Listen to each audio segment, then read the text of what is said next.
حضرت مولانا جلال الدین رومی رحمۃ اللہ تعالیٰ علیہ نے ایک واقعہ بیان کیا ہے۔ آپ فرماتے ہیں کہ ایک بڑھیا تھی، وہ بھیڑ اور بکریاں چرایا کرتی تھی۔ جنگل میں جب وہ بکریاں چرا رہی تھی، اسے اسی جنگل میں شیر کا ایک چھوٹا سا بچہ نظر آیا۔ اس نے اس کو اٹھا لیا، اس بچے کو اٹھا کر کے وہ اپنے ساتھ لے آئی اور اس شیر کے چھوٹے سے بچے کو بھیڑ اور بکریوں کے ریوڑ کے ساتھ رکھا اور پالنے لگی۔ وہ شیر کا چھوٹا سا بچہ انہی بکریوں کے ساتھ پلتا رہا، بڑا ہوتا رہا۔ کچھ عرصہ گزرا، چونکہ وہ ان کے ساتھ رہتا تھا، اس کے لیے اس کی کچھ عادتیں بکریوں کی طرح ہو گئی۔ جب وہ چلاتا تو انہی کی طرح چلاتا، چونکہ غذا بھی ایک تھی تو کھاتا پیتا بھی انہی کی طرح، جو دیکھتا وہی کھاتا۔ تو ان کے ساتھ رہنے کے سبب سے اس کی عادتیں، اس کی آواز بالکل اسی طرح ہو گئی جیسے بکری اور بھیڑ کی ہوتی تھی۔ اور ان کے ساتھ رہنے کے سبب سے اسے یہ بھی معلوم ہوا کہ جب شیر حملہ کرے تو ہمیں بھاگ جانا چاہیے۔ تو ایک مرتبہ اسی طرح جنگل میں جب یہ بڑھیا بکریاں چرا رہی تھی تو شیر نے حملہ کیا۔ شیر کے حملہ کرتے ہی ساری بکریاں اور بھیڑ بھاگنا شروع کر دیے۔ جب یہ بھاگنے لگے تو یہ شیر کا چھوٹا سا بچہ بھی ان کے ساتھ دوڑ میں شامل ہو گیا۔ اب شیر کو بڑا تعجب ہوا کہ بکریاں اور بھیڑ بھاگ رہے ہیں، یہ بات تو سمجھ میں آتی ہے، مگر یہ شیر کا بچہ کیوں بھاگ رہا ہے؟ تو یہ بات جب شیر کو تعجب ہوا اس بات پر، تو شیر نے شیر کے بچے کا تعاقب کیا۔ وہ پیچھے پیچھے دوڑا، اسے دبوچ لیا، پکڑ لیا اور پکڑ کر کے اس سے پوچھا کہ تو کیوں دوڑ رہا ہے؟ تو اس شیر کے بچے نے کہا کہ میں کیوں نہ دوڑوں، جب ساری بکریاں دوڑ رہی ہے تو میں بھی دوڑ رہا ہوں، سارے بھیڑ دوڑ رہے تو میں بھی دوڑ رہا ہوں۔ تو شیر نے کہا مگر تو بکری نہیں ہے۔ تب اس شیر کے بچے نے کہا نہیں، میں تو بکری ہوں۔ تو شیر نے کہا نہیں، تو بکری نہیں، تو شیر ہے۔ اب وہ اس کو یقین ہی نہیں آتا۔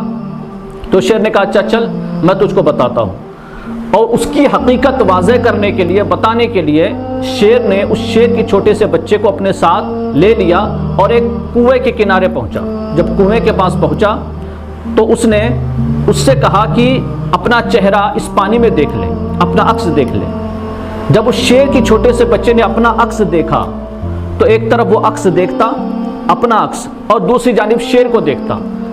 تب جا کے اسے اندازہ ہوا، پتہ چلا کہ حقیقت یہ ہے کہ میں بکری نہیں ہوں، نہ بھیڑ ہوں، میں تو شیر کا بچہ ہوں۔ مولانا جلال الدین رومی رحمۃ اللہ تعالی علیہ اس واقعے کے ذریعے سے ہمیں یہ سمجھانا چاہتے ہیں کہ ہم چونکہ دوسرے مذاہب کے لوگوں کے ساتھ رہتے ہیں، اٹھتے کھاتے پیتے سوتے جاگتے ہیں، تو ہم جس معاشرے میں، جس سوسائٹی میں پل رہے ہیں اور بڑھ رہے ہیں، تو ہمیں یہ اندازہ ہو رہا ہے یا ہم یہ سمجھ رہے ہیں کہ ہم انہی کی طرح ہیں۔ مولانا جلال الدین رومی رحمۃ اللہ تعالی علیہ اس واقعے کے ذریعے ہمیں یہ یاد دلانا چاہتے ہیں کہ ہم اپنا عکس دیکھ لیں۔ اب اس زمانے میں ہمیں کوئی اپنا عکس نہیں دکھائے گا۔ ہمیں اپنا عکس اگر دیکھنا ہے تو اپنے ماضی کو دیکھنا ہوگا، اپنے پاسٹ کو دیکھنا ہوگا۔ تو آؤ پیچھے کی طرف دیکھیں اور پھر دیکھ کر کے ہم اپنے آپ کو سمجھنے کی کوشش کریں کہ ہم کیا تھے اور آج ہم کیا ہیں۔ تو اس واقعے کے ذریعے مولانا روم رحمۃ اللہ تعالی علیہ ہمیں یہ سمجھانا چاہتے ہیں کہ ہم مسلمان تھے۔ آج کے معاشرے میں رہتے ہوئے کیا ہم کو ایسا لگتا ہے کہ ہم آج بھی مسلمان ہیں؟ ہمارے عادات، اخلاق، اطوار سب بدل چکے ہیں۔ ہمارے اندر مسلمانوں والی کوئی صفات نظر نہیں آتی۔ بظاہر سر پہ ٹوپی ہے، چہرے پہ داڑھی ہے، لباس اسلامی لباس ہے، مسلمانوں والا لباس ہے، مگر اندر اخلاق اور کردار اگر دیکھا جائے، جائزہ لیا جائے، تو اس میں سے ایک بھی صفت ہماری ایسی نہیں ہے جو مسلمانوں میں ہوا کرتی ہے۔ ہمیں اپنے آپ کو دیکھنے کے لیے حضرت سیدنا صدیق اکبر رضی اللہ تعالیٰ عنہ کی صداقت کو دیکھنا ہوگا۔ کیا وہ صداقت آج ہمارے اندر موجود ہے؟ ہمیں اپنے آپ کو دیکھنے کے لیے، سمجھنے کے لیے حضرت سیدنا عمر فاروق رضی اللہ تعالیٰ عنہ کی عدالت کو دیکھنا ہوگا۔ کیا وہ عدالت آج ہمارے پاس موجود ہے؟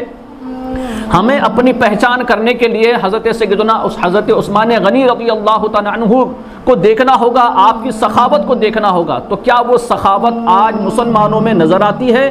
ہمیں اپنی پہچان کرنے کے لیے مولا علی مشکل کشا کی شجاعت کو دیکھنا ہوگا، آپ کی علمی لیاقت اور صلاحیت کو دیکھنا ہوگا۔ تو کیا وہ علمی لیاقت، وہ صلاحیتیں مسلمانوں میں اور وہ شجاعت مسلمانوں میں نظر آتی ہے؟ تو جواب ملے گا نہ، ایسا اس میں سے کچھ بھی نہیں ہے۔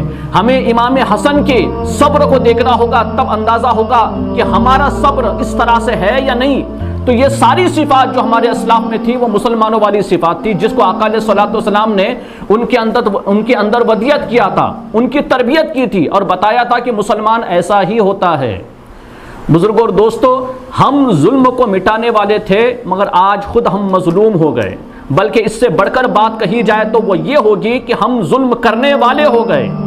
ہاں، ہم غیروں پر ظلم نہیں کرتے، یہ بات درست ہے، مگر اپنوں پر اتنا ظلم کرتے ہیں جس کی انتہا نہیں ہے۔ اس کی بہت ساری مثالیں معاشرے میں ملے گی۔ اسی طرح صداقت اٹھ گئی، جھوٹ ہمارا اوڑھنا بچھونا ہو گیا ہے۔